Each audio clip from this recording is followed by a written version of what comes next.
البدع والأهواء، أهل البدع العقائدية وأهل البدع السياسية. نقول بيننا وبينكم السلف، بيننا وبينكم الكتب، كان فيقول البدع بيننا وبينكم. Bismillahirrahmanirrahim. Qala al-Imam al-Bukhari rahimahullah. Al-hadisul awal.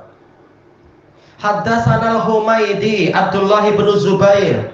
Qala haddatsana Sufyan. Qala haddatsana Yahya bin Sa'id al-Ansari. Qala akhbarani Muhammad bin Ibrahim at-Taimi annahu sami'a Alqamah bin Waqqas al-Laitsi yaqul sami'tu Umar bin Al-Khattab radhiyallahu anhu 'alal mimbar.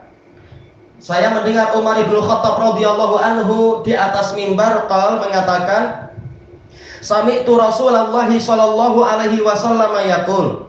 Saya mendengar Rasulullah sallallahu alaihi wasallam bersabda, innamal a'malu binniyat. Hanyalah amalan-amalan itu sesuai dengan niat-niatnya. Wa innama likulli imri'in ma nawa. Dan hanyalah setiap orang akan mendapatkan apa yang dia niatkan.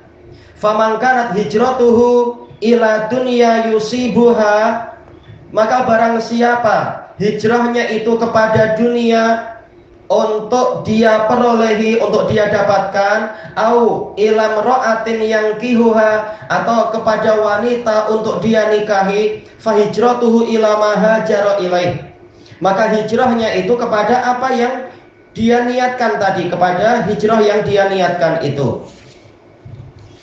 Baik.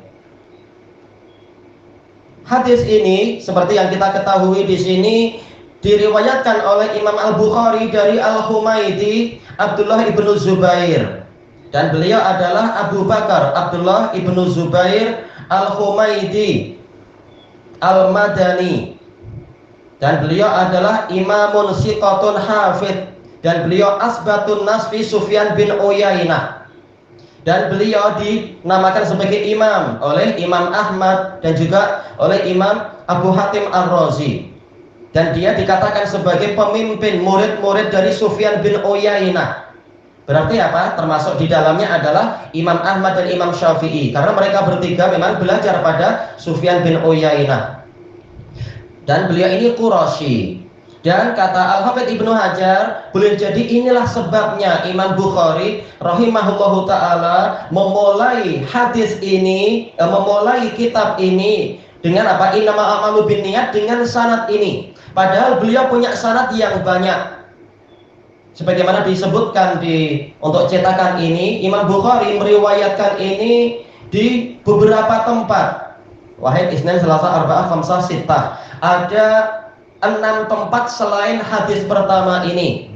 Dan hadis yang lain itu lebih lengkap. Sebagaimana kita ketahui itu lebih lengkap lafadznya. Tapi kenapa Imam Bukhari memilih ini? Baru nanti di number-number yang lain itu beliau pakai riwayat yang lebih lengkap. Kenapa memilih ini? Boleh jadi karena Al-Humaydi ini beliau adalah Quraisy. Jadi untuk apa? Menghormati Quraisy. Karena apa? Al-a'immah min Quraisy. Para imam itu dari Quraisy, maka beliau memilih ini. Kata Ibnu Hajar, mungkin itulah sebabnya. Untuk apa? Menghormati guru terbaik ini dalam periwayatan terhadap Sufyan bin Uyainah. Memang dia yang terbaik. Baik.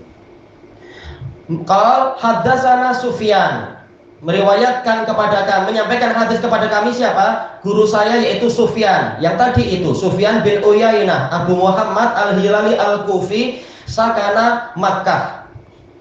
Baik. Abu Muhammad Sufyan bin Uyainah Al-Hilali Al-Kufi, tinggal di Makkah. Baik. Dan beliau ini adalah imam besar, dan beliau adalah asbatun nasfi Amr bin Dinar. Baik. Sampai Imam Asy-Syafi'i mengatakan laula Malikun wa Sufyan la dhahaba ilmul Hijaz. Seandainya bukan karena Imam Malik dan Imam Sufyan bin Uyainah, niscaya ilmu Hijaz itu hilang. Tentunya bukanlah maksudnya betul-betul hilang, tetapi apa? Akan kalah popularitinya dibandingkan dengan di negeri-negeri yang lain. Karena yang lain sedang di zaman itu sedang berlomba-lomba. Di mana itu? Yaitu di Irak, betul-betul sangat berkembang dakwah di sana. Ada Sufyan Ats-Tsauri Dan yang di Mesir ada siapa? Lais bin Sa'ad. Yang di Khurasan ada Abdullah ibnul Mubarak. Yang di mana lagi? Yang di Syam ada Al-Auza'i. Mereka satu zaman semuanya. Seandainya bukan karena Sufyan bin Uyainah di Mekah dan Malik bin Anas di Madinah, niscaya Hijaz akan kehilangan pamornya. Tetap ilmu itu ada aja, ulama banyak. Tapi ini mubalaghahnya Imam Syafi'i untuk menunjukkan betapa tingginya nilai dan jasa dua imam ini, Sufyan bin Uyainah dan Malik bin Anas, untuk wilayah Makkah dan Madinah itu.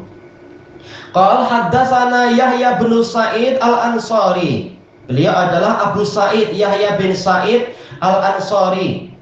Beliau adalah imamun siqah dan beliau asbatun nas fi jami'i riwayatih. Asbatun nas dalam seluruh riwayatnya. Baik, gurunya banyak, tapi dan secara umum selalu beliau nomor 1 dibanding dengan murid-murid dari masing-masing guru itu. Ini Yahya bin Sa'id Al-Ansari. Baik, qal akhbarani Muhammad ibnu Ibrahim At-Taimi. Muhammad bin Ibrahim At-Taimi, beliau ini adalah apa? Al-Madani. Beliau siqatun. Beliau siqah kasirul hadis. Hadisnya banyak. Adapun kunyahnya ana agak lupa ya. Yaitu siapa ini? Muhammad bin Ibrahim At-Taimi, siqah kasirul hadis, siqatun ma'mun, imam At-Taimi. Dan beliau faqih. Cuma untuk kunyahnya anak agak lupa. Baik, kita lanjutkan dulu. Annahu sami'a Alqamah bin Waqqas Al-Laisi. Beliau adalah Abu Abdullah Alqamah bin Waqqas Al-Laisi, siqatun qalilul hadis. Hadisnya sedikit. Dan beliau dilahirkan di masa hidupnya Nabi Muhammad SAW. Bahkan sebagian a'immah menyatakan beliau ini termasuk sahabat. Wallahu a'lam. Tapi minimalnya beliau adalah apa? Adalah min kibarit tabi'in. Jelas? Kibarut tabi'in. Memang beliau murid dari para sahabat banyak sekali. Beliau siqah. Tayyib. Yaqul sami'tu Umar bin Al-Khattab radhiyallahu an. Umar bin Khattab terkenal sekali untuk dibiografikan. Beliau adalah Abu Hafiz Amirul Mukminin, muhaddatsun mulham. Manaqibnya banyak sekali. Umar bin Khattab radhiyallahu an. Selama 12 tahun sebagai khalifah, beliau memenuhi dunia Islam dengan keadilan. Alal mimbar, di atas mimbar. Tayyib, ini berarti rawinya ada berapakah di sini ya? Tayyib, Humaydi, Sufyan, Yahya bin Sa'id, Muhammad bin Ibrahim, Alqamah bin Waqqas, ada 10. Kemudian apa? Ada 5 tambah Umar bin Khattab. Jadi ini sudah Baik. Seandainya kita hitung dari kita sampai ke Rasulullah dengan hadis pertama Imam Bukhari, ini berapa kira-kira? Baik, boleh jadi sampai 18 atau 19.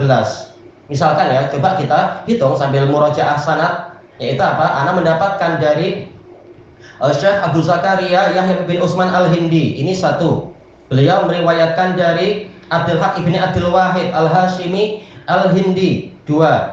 Beliau mendapatkan dari Syekh Al-Muhaddits Nadir Husain Al-Yamani, 3. Mendapatkan dari Sulaiman bin Abdurrahman Ibni Ahdal Al-Yamani, 4. Mendapatkan dari Muhammad bin Sana Al-Maghribi, 5. Mendapatkan dari Ahmad ibni Muhammad ibni Al-Ijl Al-Yamani, 6. Mendapatkan dari Muhammad ibni Ahmad Al-Makki, 7. Mendapatkan dari Abdul Fatuh Ahmad ibni Abdullah Ahmad ibni Abdullah At-Tausi, 8. Mendapatkan dari Bapak Yusuf Al-Harawi, 9. Mendapatkan dari Muhammad ibni Syahbud Al-Farghani, 10.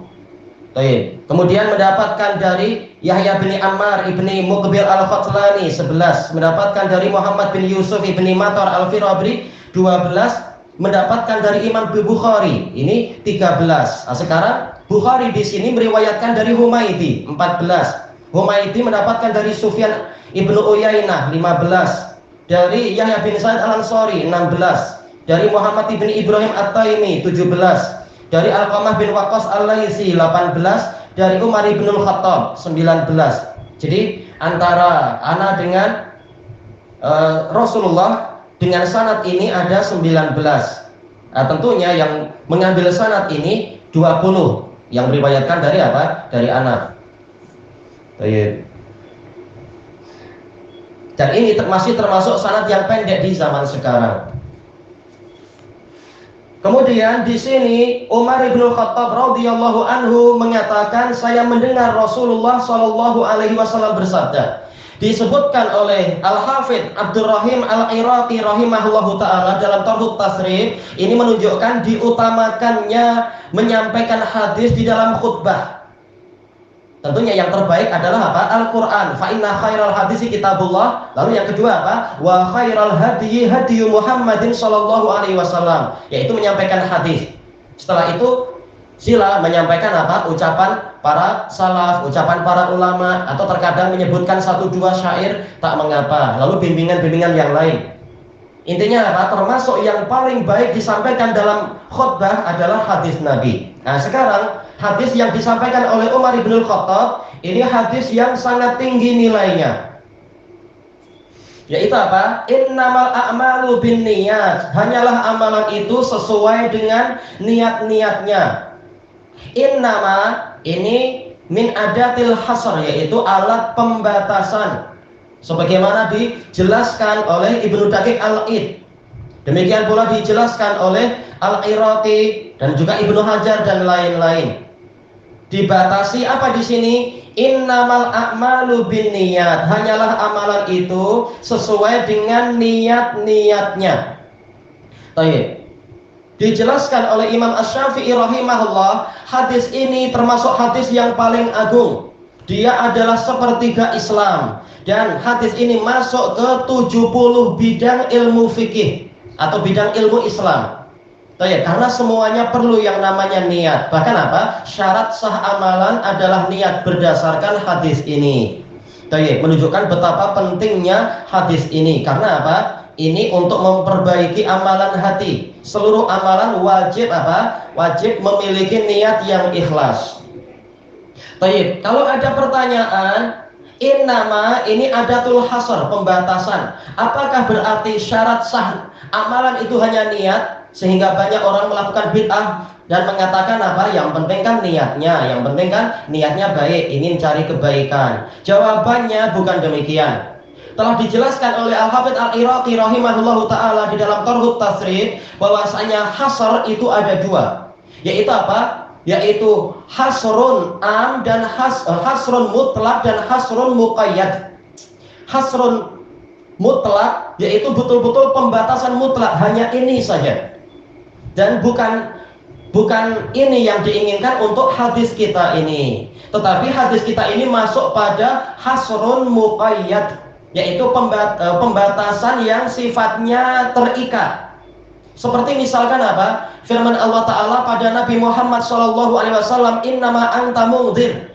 Engkau itu hanyalah pemberi peringatan. Apakah memang tugas Nabi hanya itu? Tak. Tentunya apa? Tugas Nabi banyak sekali.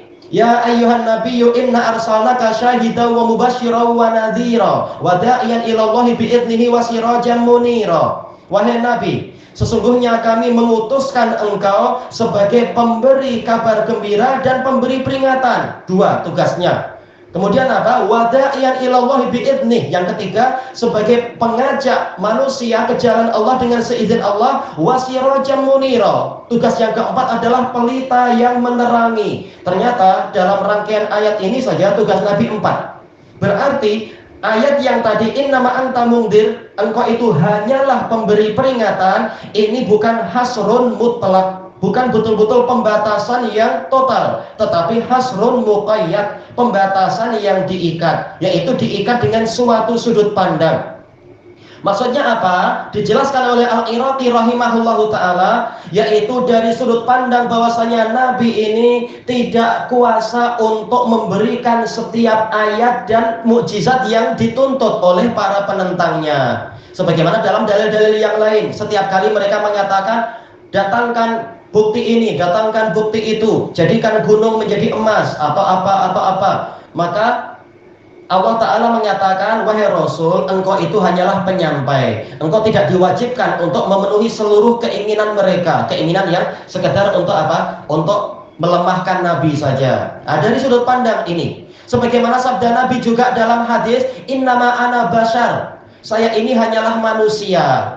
Taib, apakah maksudnya betul-betul mutlak Nabi ini hanyalah manusia biasa? Bukan demikian. Bahkan apa? Dalil-dalil yang lain menunjukkan apa? Basyarum mitlukum yuha ilai. Katakanlah bahwasanya saya ini manusia seperti kalian, tetapi ada keutamaan khusus, yaitu saya diberi wahyu. Jadi innama itu di sini bukan pembatas yang mutlak, tetapi pembatas yang diikat. Yaitu dari sudut pandang bahwasanya walaupun saya rasul, tapi saya masih manusia biasa. Saya terkadang lupa suatu ayat, dan saya masih perlu tidur. Saya bukan malaikat, dan saya masih mengalami keletihan, sakit, dan seterusnya. Dari sudut pandang ini. Tayyib, kalau kita sudah tahu bahwasanya innama pada hadis innama amalu binniyat ini bukan hasrun mutlak, tapi hasrun muqayyad, berarti ini tidak menghalangi adanya syarat lain, syarat sah amalan, dan itu yang akan dibahas pada waktunya, yaitu apa? Syarat kedua adalah mutaba'atur rasul, harus sesuai dengan sunnah. Makanya dijelaskan oleh Imam Sufyan Ats-Tsauri dalam Syarhus Sunnah beliau mengatakan apa? La amalun wala la qaulun wala amalun illa binniyah wala amalun wala qaulun wala niyatun illa bimuwafaqatis sunnah. Ucapan dan amalan itu tidak sah kecuali dengan niat. Kemudian ucapan, amalan, dan niat itu tidak sah kecuali dengan menyesuaikan diri dengan sunnah. Tahulah kita bahwasanya syarat sah amalan itu ternyata ada dua. Syarat yang batin ini yang dibahas sekarang, yaitu apa? Harus ikhlas, wajib ikhlas lillahi ta'ala. Syarat dohir harus sesuai sunnah. Kalau tidak, maka dia akan tertolak. Sebagaimana dalam hadis apa itu? Man amila amalan laisa alai amruna fahuwa rad. Baik. Sekarang berarti yang dibahas dalam hadis ini bukan untuk membatasi dari sudut pandang syarat sah amalan, tapi untuk mengingatkan umat manusia pentingnya memperbaiki niat. Innamal a'malu binniyat, hanyalah amalan-amalan itu sesuai dengan niatnya. Dijelaskan oleh Imam Ibnu Daqiq Al-Id rahimahullah, dengan ini terbezakan antara amalan adi dan amalan syar'i atau ta'abbudi. Dengan apa dibezakan? Yaitu dengan niat. Sama-sama orangnya mencuci muka, mencuci tangan, mengusap kepala dan telinga, mencuci kaki. Tapi kalau yang satu niatnya wudhu, berarti apa? Jadilah ibadah, dan orangnya sah untuk sholat, sah untuk tawaf, dan amalan-amalan yang wajib di situ adanya kesucian. Tapi kalau dia menjalankan amalan-amalan tadi, niatnya sekedar untuk membersihkan diri, yaitu sekedar apa? Ya saya mau cuci muka saja biar segar, mau cuci tangan biar bersih, cuci kepala, mengusap kepala biar ya agak sejuk-sejuk sedikit, mencuci kaki dari debu, maka walaupun ini boleh-boleh saja, tetapi ini tidak menghilangkan hadas, maka dia tidak boleh sholat dengan itu karena ini belum dinilai wudhu.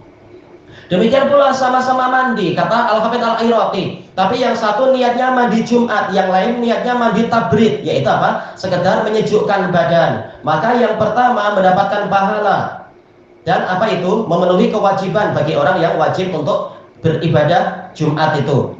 Yang satunya lagi, dia belum mendapatkan pahala dan belum memenuhi kewajiban untuk mandi Jumat. Kenapa? Niatnya sekedar untuk menyejukkan badan. Baik, ini yang pertama. Fungsi amalan adalah untuk membedakan antara amal ibadah dan amal adat, amal tradisional. Kemudian fungsi kedua adalah membedakan antara amalan wajib dan amalan mustahab. Sama-sama sholat 2 rakaat, tapi yang satu niatnya adalah apa? Sholat qobliyah misalkan. Yang satu niatnya adalah memang sholat subuh. Maka apa? Dua-duanya dohirnya sama, tetapi dengan niat maka dibedakan. Yang niatnya adalah ibadah wajibah, pahalanya lebih tinggi daripada yang niatnya adalah ibadah mustahabah. Yang kedua, dia boleh untuk tidak sholat lagi karena dia sudah sholat wajib. Sementara orang yang pertama dia masih wajib untuk sholat subuh karena tadi baru sholat sunnah. Nah ini membedakan antara dua jenis ibadah. Demikian pula masalah puasa. Sama-sama puasa, misalkan apa? Puasa tanggal 8 dan 9 Dzulhijjah misalkan. Tetapi yang satu niatnya adalah membayar qadha, berarti apa? Wajib. Yang satu niatnya adalah ibadah sunnah, maka dia dapat pahala sunnah. Dan seterusnya. Ini membedakan di antara dua jenis amalan ibadah. Dan seterusnya berbagai amalan-amalan yang lain. Ada orang yang dia berkeliling-keliling misalkan berkeliling mengelilingi kubur misalkan. Sebelum kita marah pada dia dan kita menuduh dia buruk-buruk, kita tanya dulu, kenapa Anda pusing-pusing di kubur? Dia mengatakan, saya cuma tengok-tengok saja. Berarti tidak mengapa. Tapi kalau dia mengatakan, saya mau tawaf di kubur, ini berarti apa? Syirik. Jadi ini dipisahkan dari apa? Dari niatnya dan seterusnya. Kemudian innamal a'malu binniyat, niat itu tempatnya adalah di hati. Sebagaimana disebutkan oleh Imam Ibnu Qudamah Al-Maqdasi di dalam Al-Mughni, juga Syekhul Islam Ibnu Taimiyah di dalam Majmu'ul Fatawa. Dan sepakat, beliau menukilkan ijma' bahwasanya niat itu tempatnya di hati. Baik. Kecuali ada satu pembahasan, yaitu apa? Dalam masalah haji, talbiyah, apakah ini suatu niat atau tidak. Tapi yang betul ini bukan niat. Niat sebelum itu. Talbiyah itu sekedar apa? Menjalankan salah satu syiar, mengatakan labbaik Allahumma labbaik. Jelas niatnya sebelum itu. Baik. Kemudian lafaz berikutnya, wa innama likulli imri'in ma nawa, dan hanyalah setiap orang akan mendapatkan apa yang dia niatkan. Kalau tadi pembahasannya adalah untuk membezakan antar amalan, yang sekarang untuk membahas masalah pahala dan hukuman. Baik. Tapi sebelum itu kita perlu juga menyisipkan pembahasan bahwasanya amalan itu, amalan keagamaan itu terbagi dua. Yang pertama adalah fi'lul awamir, mengerjakan perintah. Yang kedua tarkun nawahi, meninggalkan larangan. Yang fi'lul awamir, mengerjakan perintah, ini wajib ada niatnya. Kalau dia tidak berniat, maka ya seperti tadi, sama-sama mandi, tapi kalau tidak diniati ibadah, maka dia tidak ada pahala. Tapi kalau niat ibadah, ada pahala. Adapun untuk tarkun nawahi, ini tidak wajib niat, karena sekedar apa? Menjauhi apa yang terlarang. Misalkan apa? Menjauhi judi, apakah wajib ada niat? Tak wajib ada niat. Baik. Tapi kalau dia berniat, maka pahalanya lebih banyak tentunya. Pahalanya banyak. Memang apa? Betul-betul meniatkan dalam hati, saya tak mau berjudi. Nah ini dapat pahala. Tapi kalau dia tidak ada niat, ada orang mengajak judi, dia memang tak ada niat ke situ, maka ini pun sudah cukup. Tidak boleh kita katakan, oh Anda tidak sah tadi meninggalkan judi karena tidak ada niat. Tidak demikian.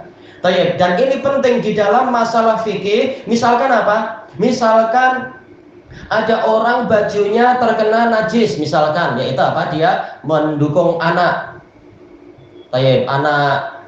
anak yang yaitu apa? Memang najis, sudah terkena najis, dan dia belum mencuci, sama sekali belum mencuci. Cuma setelah itu ketika dia jalan-jalan, kebetulan terkena hujan di bagian itu, misalkan, yang lain masih kering. Apa kemudian bersih? Apakah kemudian dia boleh sholat dengan baju tadi, padahal bajunya tadinya terkena najis, lalu bersih tanpa dia ada niat membersihkan? Para fuqaha mengatakan ini sudah sah, sebagaimana dijelaskan oleh Al-Iraqi rahimahullahu ta'ala dalam Tarhut Tasrib.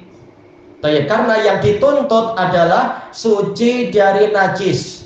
Terserah dia pakai niat atau tidak ada niat. Yang penting apa? Memang terpenuhi syarat bahwasanya bajunya suci dari najis. Makanya kalau misalkan ada seorang suami atau seorang ayah, suami ketika mau tukar baju untuk apa? Sholat Jumat, perlukah dia tanya ke istrinya, "Dek," atau "Yang," ini waktu semalam cuci baju ini sudah niat belum untuk membersihkan dari najis? Istrinya bilang, taklah sekedar cuci aja. Wah, berarti apa? Tak sah bajunya, harus dicuci lagi. Apakah seperti itu? Tak perlu. Demikian pula seorang ayah tak perlu tanya pada anaknya, ini bapak nak beraya, ini nak sholat hari raya, ini semalam jubahnya waktu dicuci ini sudah niat belum? Nawa itu ughasil atau apa kalau yang sekarang susah payah itu. Kalau anaknya bilang, oh belum, sekedar apa? Saya masukkan ke dobi aja mesinnya yang bekerja, mesinnya tak bilang nawa itu pun. Nah, ini bolehkah ayah bilang, oh tak sah, berarti bajunya wajib dicuci lagi, jubahnya wajib dicuci ulang? Tak, itu tak betul. Kenapa? Karena ini perkaranya sekedar apa itu? Meninggalkan yang najis-najis, meninggalkan hadas dan meninggalkan najis, ya betul. Dia tak perlu niat. Jadi sama saja, kebetulan dia kena air hujan atau dicuci tanpa niat atau apa, itu sudah memenuhi syarat, yaitu bajunya suci dari najis. Tak perlu diniatkan untuk masalah yang seperti itu. Sebagaimana apa? Kalau seseorang tidak minum khamr, apakah orang lain mengatakan Anda tidak minum khamr tidak sah? Kenapa? Karena Anda tadi tidak niat meninggalkan khamr. Tak perlu itu. Karena ini bukan amrun ta'abbudi, bukan perkara datnya bukan dat ibadah. Kalau datnya ibadah, yaitu menjalankan suatu perintah, memang wajib ada niat di situ. Niat sholat, niat zakat, niat haji, niat iktikaf, niat membantu orang tua, itu memang apa? Memang dia memang wajib ada niat. Kalau tidak ada niat, maka apa? Walaupun tidak dosa, tapi tidak dapat pahala. Baik, dan bahkan mungkin tidak sah kalau ibadah-ibadah. Baik, sekarang di sini wa innamal likulli imri'in ma nawa. Hanyalah setiap orang mendapatkan apa yang dia niatkan. Ini menunjukkan pentingnya niat. Karena kalau dia tidak berniat, dia akan tidak dapat pahala. Kemudian kalau dia niatnya, yaitu sama-sama dia menyerahkan duit, tapi yang satu niatnya adalah untuk sedekah fisabilillah, yang satu menyerahkan duit untuk apa? Anaknya biar punya modal berjudi di Las Vegas mungkin atau di Genting, maka yang pertama dapat pahala, yang kedua dapat dosa. Sama-sama menyerahkan sesuatu, tetapi apa? Niat akan mempengaruhi. Boleh jadi dapat pahala atau boleh jadi dapat dosa. Ini menunjukkan masing-masing mendapatkan hasil amalan sesuai dengan niat dia. Makanya yang dinilai bukan sekedar zahirnya, tetapi batinnya juga dinilai. Apa niat dia? Maka dia akan mendapatkan hasil sesuai dengan yang dia niatkan. Hadis ini masih ada kelanjutannya, kita bahas di masa yang akan datang insyaallah. Wallahu a'lam. Subhanakallahumma wa bihamdika la ilaha illa anta astaghfiruka wa atubu ilaik. Walhamdulillahirabbil alamin. Jazakumullahu khairan.